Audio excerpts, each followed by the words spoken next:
Buongiorno a tutte le ascoltatrici, buongiorno a tutti gli ascoltatori, bentrovati all'ultima puntata settimanale di Auto da Fè. Come tutti i venerdì io ringrazio per la sua presenza e disponibilità il professor Fabrizio Pezzani, che è in collegamento con noi, professore emerito di economia all'Università Bocconi. Grazie professore. Grazie a voi, buona giornata. Questa mattina, ancor meno del solito, abbiamo preparato la trasmissione perché noi di solito non prepariamo moltissimo, prendiamo gli argomenti di attualità e senza pensarci troppo a come costruire la trasmissione, dialoghiamo in maniera molto franca, aperta e documentata, il più possibile, specie da parte del professor Pezzani. Questa mattina appunto non abbiamo preparato niente di particolare, per cui ti chiedo molto liberamente di cosa vuoi parlare. Io ho una piccola curiosità, te la giro, perché è un mondo che non comprendo, che conosco poco, faccio fatica a orientarmici, è quello della finanza e delle banche italiane e quindi anche della politica. Fin lì ci arrivo che anche la politica ha un suo ruolo, sto parlando naturalmente di quel che è accaduto, l'hanno chiamato il ribaltone in Monte dei Paschi Siena. Più che un ribaltone è un ritorno dell'ex amministratore alla guida della Banca Senese. Banca Senese che mette dentro un po' tutto il bel mondo della finanza e del capitalismo italiano, no? Dalla Delfin a Caltagirone, a BlackRock, c'è dentro di tutto, a Banco BPM che sarebbe impredicato, se non ho capito male, poi di fondersi col Monte Paschi Siena. Il tutto poi ha a che fare con Mediobanca e a cascata col controllo di Generali, che è la cassaforte delle cassaforti, se non ho capito male, del quattrino italiano. Però io faccio veramente fatica a orientarmi in quel mondo lì, per cui mi devi dare una mano tu, professore, a soddisfare la mia curiosità. Cos'è successo su Monte Paschi l'altro giorno e cosa può succedere da lì in avanti? Dopodiché, soddisfatta questa curiosità, possiamo parlare di tutto quello che vuoi, perché questa è la mia curiosità iniziale. È un percorso che è iniziato un po' di anni fa e diciamo l'ambito arrivo è quello di mettere sotto controllo le assicurazioni generali, che rappresentano da sempre un patrimonio diciamo finanziario, perché le assicurazioni generali erano presenti già prima che hanno sede a Trieste ed erano già presenti nel regno asburgico, quindi sotto Francesco Giuseppe le assicurazioni generali avevano già un ruolo importante perché a quel tempo Trieste nell'impero austro-ungarico aveva un flusso di commerci che venivano dall'Oriente, che venivano dal Mediterraneo, quindi il Mediterraneo trovava in Trieste uno sbocco importante per tutti i prodotti che poi sarebbero finiti nell'impero austro-ungarico, quindi Vienna, quindi Austria, quindi Ungheria, Sì. eccetera. Ha assunto via via una posizione sempre di maggiore rilievo e una solidità finanziaria, tant'è che nel portafoglio degli investitori una quota di azioni delle generali era sempre un elemento importante da tenere. Sotto questo punto di vista, l'azione di quello che è stato il RAS di Mediobanca, Enrico Cuccia, fu sempre quello di gestire Mediobanca mantenendo dentro Mediobanca una quota significativa di partecipazione delle generali, oltre il 10%, 13-14%, non mi ricordo esattamente la percentuale. E Mediobanca è stata per lungo tempo considerata il cosiddetto salotto buono di Milano, perché Cuccia teneva sotto controllo i vari aspiranti protagonisti dell'economia e soprattutto dal punto di vista suo della finanza, e lui tenne con particolare attenzione a che questa parte delle generali non fosse soggetta a un attacco da parte di terzi. Morto Cuccia, Nagel è diventato l'amministratore delegato di Mediobanca, che si è sempre configurata più come un'azienda finanziaria, una banca d'affari, piuttosto che una banca del territorio come è il Monte Paschi. La Mediobanca ha continuato la sua attività aumentando le sue posizioni, ma mantenendo la linea di banca d'affari e di investimento.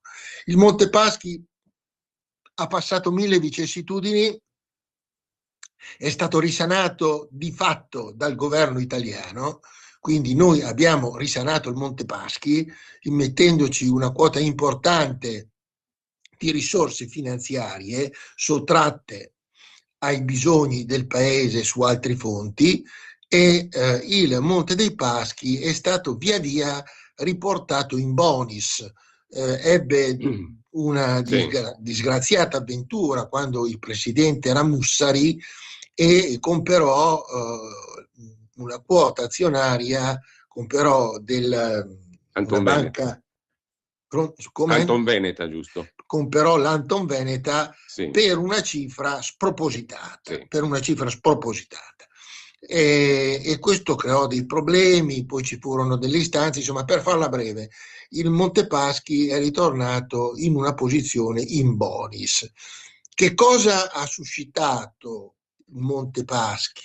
Ha suscitato l'ipotesi che per arrivare alla Generali non si potesse arrivare direttamente, da tenere presente che sia Caltagirone che Delfin, che la finanziaria del vecchio, governata da Milleri, hanno già una partecipazione, la Delfin ha una partecipazione del 10% in generale, in generali, e Caltagirone del 6-7%.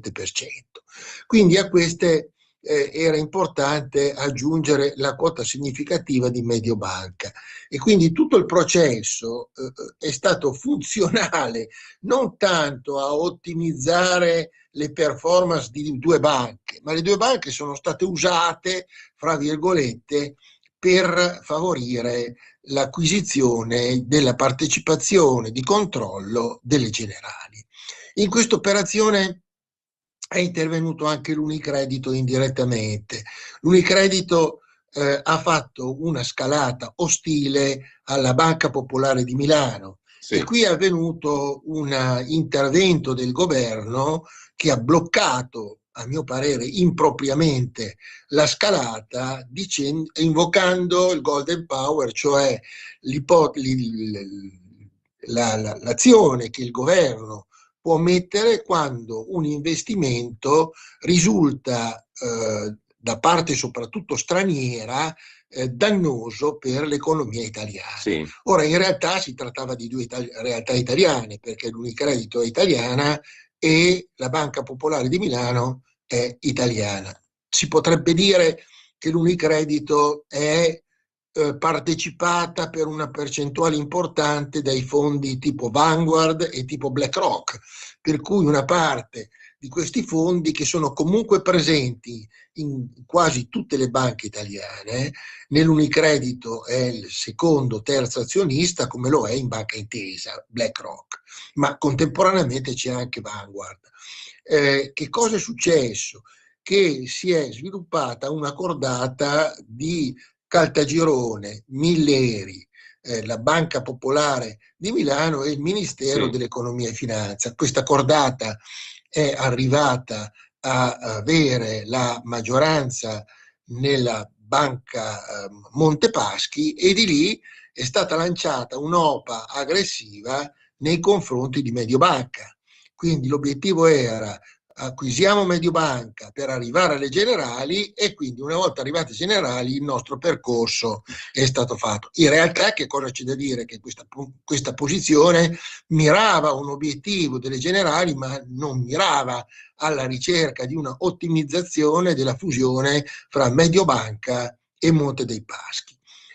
Questa operazione ha cercato Nagel di bloccarla, facendo un intervento su Generali e offrendo di comprare la quota delle Generali, uno scambio tra Generali e Mediobanca per poter avere la quota di dare a Generali la quota che Mediobanca aveva di Generali e avere in cambio la Banca Generali. La cosa non è andata in porto e quindi si è lasciato spazio a questa cordata. La cordata è avvenuta, adesso io non sto qui a dilungarmi sul fatto che ci sono stati degli elementi, fra virgolette, oscuri e non sufficientemente chiariti da parte della cordata, tant'è che la Procura di Milano ha avviato un'indagine su una possibile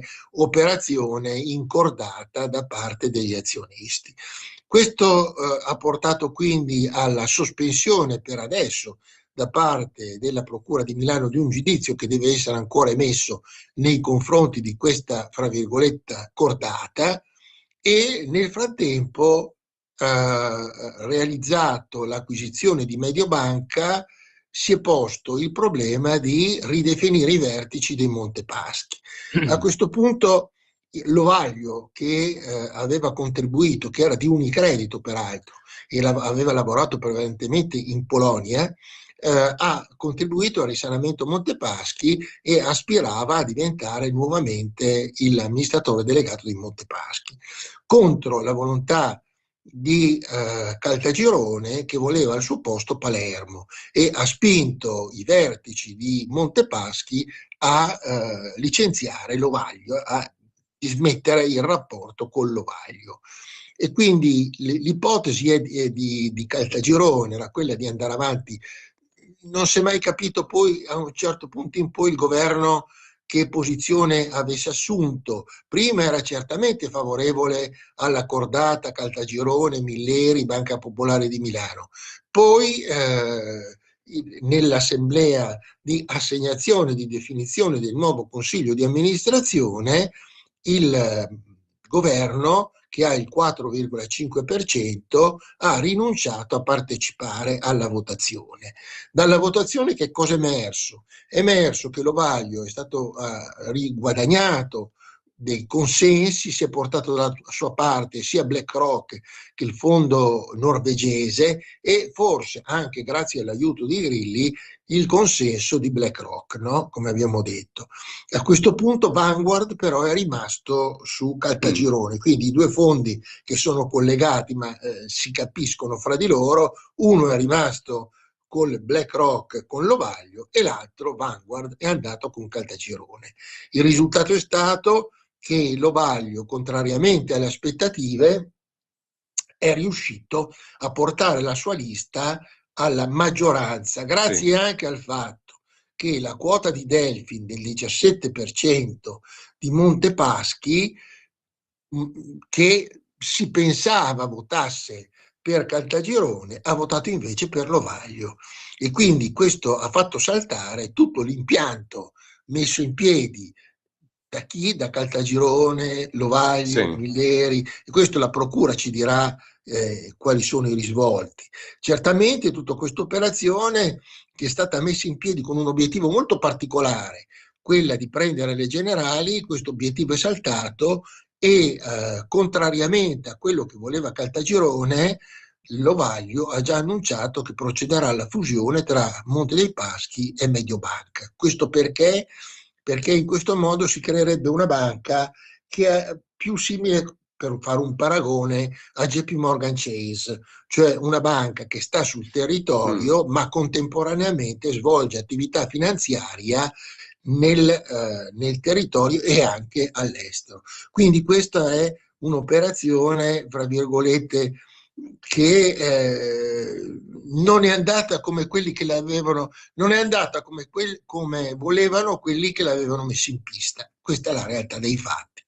Quindi le conseguenze quali saranno a tuo giudizio, professore? Intanto stavo dando un'occhiata anche alle questioni di valore assoluto, no? Allora, il gruppo Generali è sicuramente una delle assicurazioni più importanti non solo in Europa, ma credo anche a livello un pochino più ampio, perché ha un asset, un ammontare, diciamo così, di cifre amministrate pari a circa 900 miliardi di euro nel 2025. Quindi stiamo parlando di un gruppo che amministra beni, valori, investimenti per circa 900 miliardi di euro ed è anche un protagonista del settore immobiliare con 32-37 miliardi di euro dislocati in immobili di prestigio in Europa e nel mondo. Quindi è un boccone effettivamente molto, molto grosso e interessante. Il maggior azionista di questo grosso gestore di assicurazioni generali ad oggi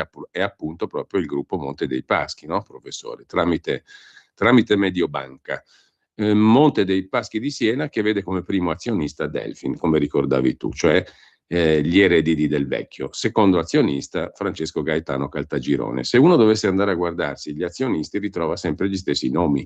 Allora io molto volgarmente mi domando se questo qui sia un capitalismo sano, perché allora vai a vedere gli azionisti di Generali, ci trovi Mediobanca, gli azionisti di Mediobanca sono quelli di Generali, cioè, alla fine sono quei 4 o 5, con la supervisione, non so quanto pesante, di colossi incredibili come il fondo americano BlackRock, che ha una potenza di fuoco ancora superiore a quella di Generali.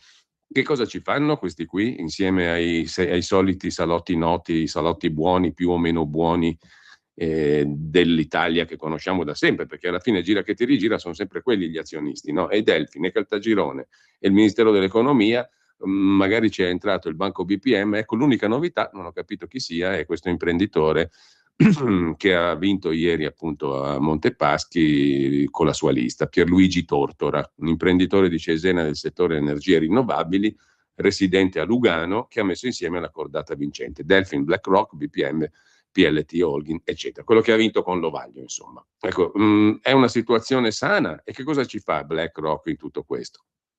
BlackRock in tutto questo, come Vanguard, come State Street e tutti gli altri fondi finanziari, ci sono lì per governare di fatto le finanze del paese.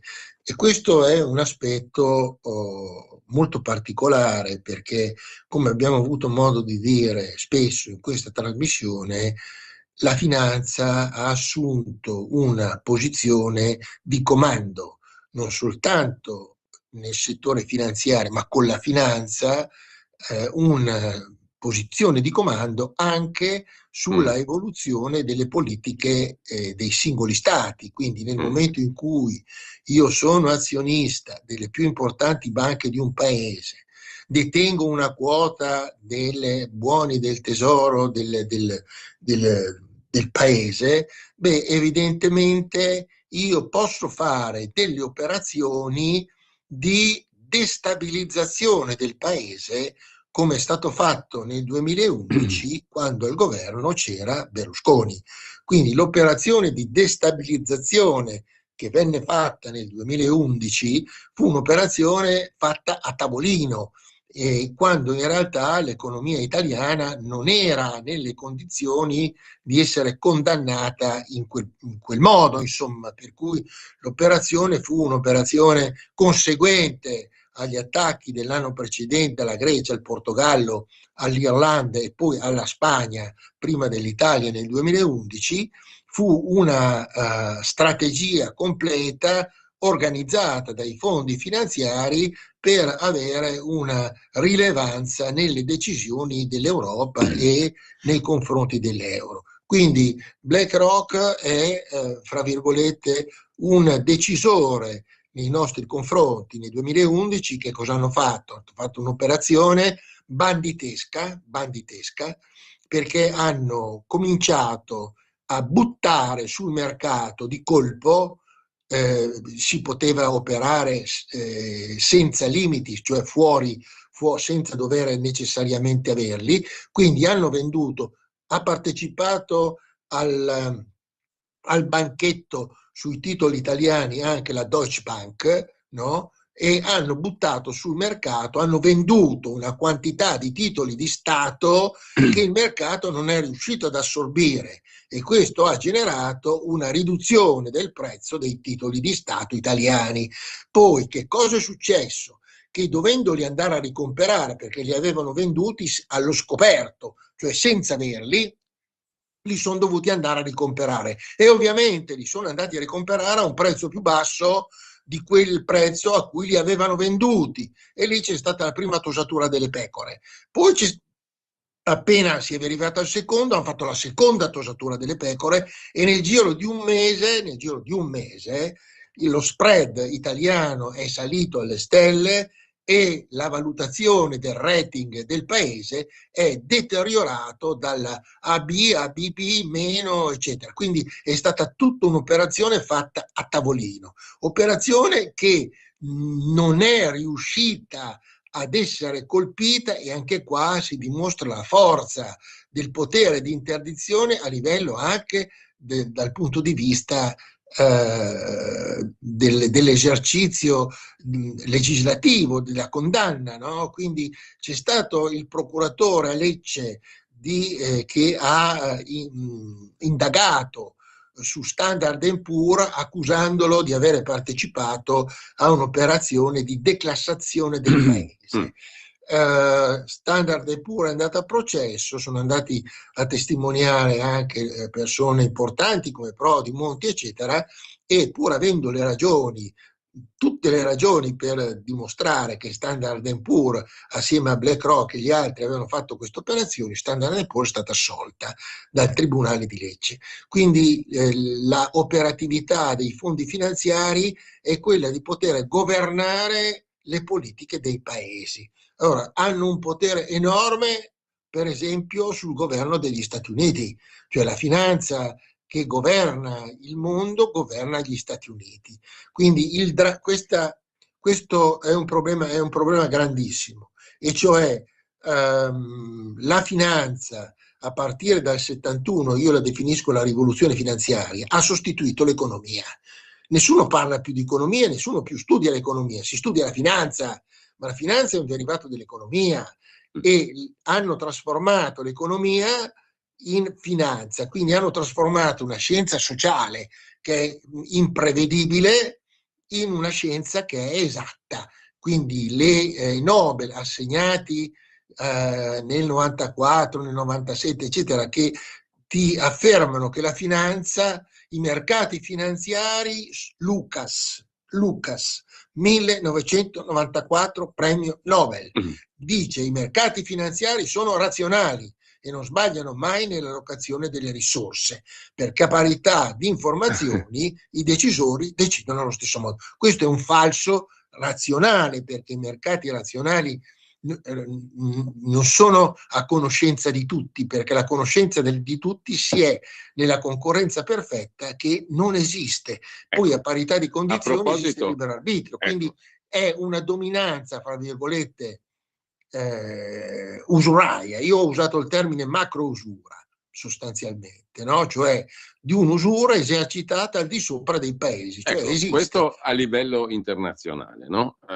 E a livello nazionale mi pare che il tuo ragionamento stia in piedi uguale, perché qua la concorrenza non esiste. Qua, ripeto, se io do uno sguardo da profano totale quale sono, vedo che nel capitalismo banco-finanziario italiano alla fine girano sempre quei quattro nomi, e Del Vecchio, e Caltagirone, e un po' di Benetton, e Assicurazioni Generali e Mediobanca, e abbiamo finito lì. Non mi pare che sia sintomo di un mercato questo, quantomeno di una concentrazione di poteri non sana. Non sana. No, non sana, anche perché l'acquisizione del potere di questi soggetti, fra virgolette, è comunque... Perdonami professore, è un argomento che abbiamo in parte anche toccato in maniera molto più dettagliata qualche puntata fa, no? C'è stata fatta una testa così dagli anni 80, fine anni 80, inizio anni 90, che dovevamo vendere tutto quello dove lo Stato era presente, privatizzare, perché avremmo abbassato i prezzi, avremmo creato la concorrenza, ci sarebbe stato il mercato, ne avremmo tratto giovamento tutti. A me mi pare che se tu guardi alla situazione di adesso ci sono quattro mangioni che mangiano quello che possono mangiare sia nel privato che nel pubblico. Il pubblico se lo sono già spazzato, i servizi e le grandi aziende che avevamo non ci sono quasi più praticamente. E nel privato sono quei 4-5 nomi che abbiamo fatto prima che girano. Non mi pare che in questi anni abbiamo costruito il mercato e il benessere di tutti. No, non l'abbiamo costruito il mercato, perché abbiamo lasciato spazio anche grazie agli interventi pubblici. Ricordo che Benetton è presente, ma Benetton era il maggior azionista di Atlantia, cioè appunto, le autostrade. quella del Ponte Morandi, per intenderci, insomma, no? E si ritrova ancora lì avendo le stesse concessioni di una volta, insomma, no? Quindi, e l'aeroporto di Roma e tante altre cose, insomma, no? Di Benetton. Caltagirone ha avuto un avvio con imprese costruttrici e quindi l'unico forse che è veramente il merito personale di Del Vecchio è la Luxottica. Del Vecchio era un Martinit, Sì, Del Vecchio era un Martinit, Del Vecchio era un orfano povero che si inventò progressivamente Luxottica, cominciando a lavorare in una autorimessa, facendo dei pezzi di ricambio di occhiali, poi lavorando i pezzi di ricambio e poi via via è risalito dai pezzi e di quella lì ricambio. era produzione e economia vera. Economia vera. Del Vecchio è stato un genio perché partendo dal nulla via via ha creato la montatura degli occhiali, poi le lenti degli occhiali che vendeva, poi ha comprato quelli che vendevano le lenti, ha comprato il marchio, è andata a comprare i Ray-Ban, cioè Del Vecchio è stata una persona di Tuttavia straordinaria. adesso la sua cassaforte, la Delfin, è finanza pura. È finanza pura, la Delfin è finanza pura. Non E che qui sotto ci sia il nulla, però insomma è diventato è, uno è degli finanza oligarchi del pura, nostro mondo finanziario. è finanza pura. E sul tema della privatizzazione vorrei sottolineare anche la gravità della sanità che sta lentamente per essere privatizzata, Ecco, insomma, e anche lì questo. apriremo un altro Ah, capitolo che converrà affrontare, non ora perché sono le 10:58, e volevo chiudere con una presa di posizione fresca fresca a proposito di economia versus finanza. Se identifichiamo come economia la Confindustria, io ho i miei dubbi, ma comunque il presidente di Confindustria, Emanuele Orsini, proprio stamattina ha detto una cosa sulla quale vorrei un tuo veloce commento perché ci manca molto poco a concludere. Comunque, ha detto il presidente Orsini della Confindustria Italiana che se la guerra continua diventa un bel problema. Cominciamo ad avere problemi di reperire prodotti sugli scaffali in Sicilia e con i voli aerei, ma soprattutto fare impresa diventa veramente complicato. E mi meraviglio che l'Europa non stia vedendo questa cosa, non abbia pronta delle misure. Questa miopia mi spaventa, forse dobbiamo cambiare chi ci sta governando in Europa, dice il presidente della Confindustria Italiana. Un tuo commento, professore?